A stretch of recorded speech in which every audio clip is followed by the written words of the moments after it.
Perceptions are thoughts, ideas, and emotions we have based on our senses, but they are not necessarily the truth.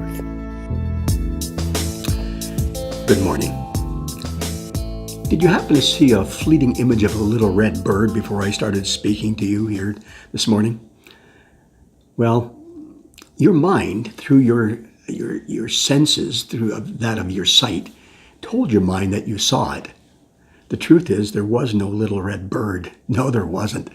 If you can go back and look at the image closely yourself later on, and you'll see that it wasn't a red bird, But it's just the way the world works. We take information through our senses, and we bring it into us, and we kind of churn it over in our mind, and then we place that into our hearts, usually as truth.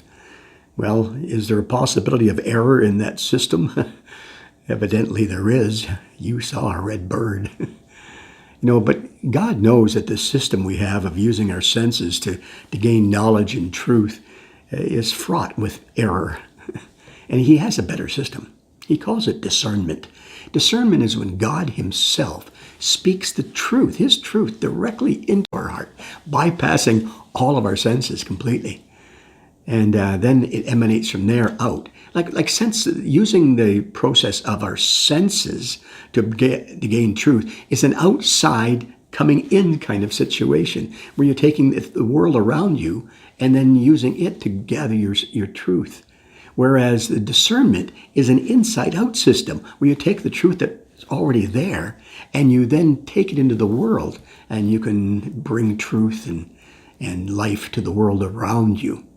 It's talked about in Scripture, and in Proverbs 15, we're told that the man who's a discerning person will seek out knowledge.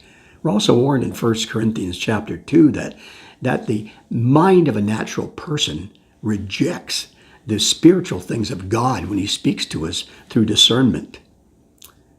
So this concept of learning through our senses can lead us to some problems in life. We can actually call truth a lie. We can be deceived. We can offend our friends. We can end up living a life of misery through all of this. On the other hand, discernment leads us into all truth and actually renews our mind. Yes, Scripture says it this way: do not be conformed to the world, but be transformed through the renewing of your mind, so that you may prove what is good and truthful and the perfect will of God. Living a life through our senses is absolutely necessary. But when we add to it the discernment of God, then things start to change. God says if we just ask for wisdom, he will give it to us. And when he walked in this earth as a man, he walked in the earth and he sought out these people that he called apostles. And he chose very special people to be apostles. And he put his discernment into those 12 apostles. I often wonder today, if we were given the task to find another dozen men to be apostles in today's age, who would we choose and why? What would be their qualifications? What were the qualifications of the original ones? Well, they were all unqualified, but they were all different, every one of them, but they all became something. They all changed. See, they all became people who loved Jesus Christ. They loved the truth that was placed into them through discernment. And they loved to give that message of the good news to the people around them. And they loved the people they met. Together, each one of those men was changed personally. Together, they became an instrument that God used to change the world. My prayer for you and I today, my friends, is that God will come into each one of us.